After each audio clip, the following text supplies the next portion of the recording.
Chama cha Ukombozi wa Umma leo hii wamezindua operesheni yao ya kukichangia chama hicho ili waweze kutimiza azma yao ya kuzunguka nchi nzima kuzungumza na wanachama wao kuhusiana na mikakati walionayo kwenye chama hicho.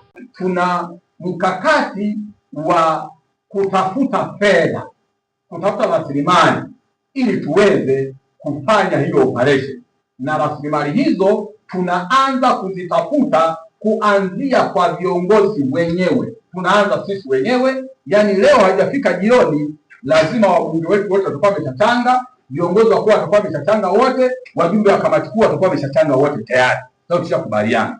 Baada ya hapo, tutaendelea kuwaomba wengine na nyie mtuunge mkono, mshike mkono, tuweze kupeleka hili gurudumu mbele. Lakini je, michango hii inaelekea wapi? Na mtaona zinaingia namna gani na zinatumika namna gani, na hata tuweza kutoa bank statement. Hata unapokaguliwa unaweza kutoa bank statement kwamba zimeingia hela hizi hapa za mchango, zimetumika hizi hapa na risiti hizi hapa. Kwa hiyo sisi hatujawahi na hatuna huo mpango. Lakini maswali yanaulizwa, je, staili hii ya Chama cha Ukombozi wa Umma sio kama ile ya Chadema ya tone tone? Na uwezi ukasema kwamba kuchangia kumeigwa mahali fulani. Kwani Tanzania anayechangisha fedha ni chama kimoja? Sasa kwa nini kama sio kwa na harusi watu wanachangia, lazima wanaelewa nini? Sasa kuchangisha haiwezi kuwa kugeuza ikawa tone tone. Sasa kuchangia ni kwamba wakati huo mtu yoyote akiamua kuchangisha anachangisha, anasema malengo ya kuchangisha. Haiwezi kuwa imeigwa mahali fulani, kwa sababu sio tone tone ndio ilianza kuchangishwa duniani hapa. Sio, michango ipo na watu wanachangia, na haiwezi kuwa namna hiyo.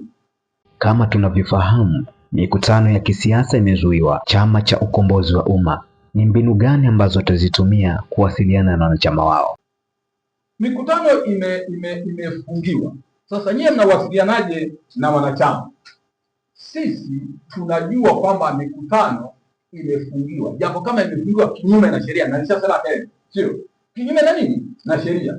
Wakati linashughulikiwa hayo mambo ya kisheria ya kwamba mikutano imezuiwa kinyume cha sheria, sisi tunakwenda kufanya vikao vya ndani na wanachama wetu na wapenzi wetu. Tutakaa nao vikao vya ndani, lengo letu waweze viongozi na wanachama kwenye ngazi zote watoe maoni kuhusu maboresho ya katiba yao, tujadiliane nao kuhusu changamoto zao za maisha, tujadiliane nao kuhusu katiba ya nchi, lakini tutafanya hiyo kazi underground, tutafanya hiyo kazi kwenye vikao vya ndani. Kwa hiyo tutawachana nao kwa kupiga vikao vya ndani, hatuendi kufanya mikutano ya hadhara. Nadhani kwa maswali ambayo mimi niliandika ni haya. Sasa mengine labda sikuyaandika, na kama sikuyaandika mnaweza mkarejea na kwa ruhusa ya Mrema tukafafanua.